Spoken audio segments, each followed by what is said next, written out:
ให้จับตะปัดกันนะอ่ะอ่ะอ่ะอ่ะอ่ะอ่ะว่ะ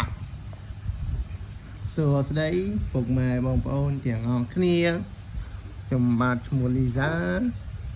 កំពុងតែលេងប្រឡាយជាមួយនឹងលោកប៉ានៅក្នុងបន្ទប់មុននឹងរៀបទាំងទឹកតែពេលនេះទឹកខ្ញុំមិនតន់ពុះមិនតន់ក្តៅខ្ញុំកំពុងតែលេងសិនអេលីសាស្រដឹកកាមកងងមក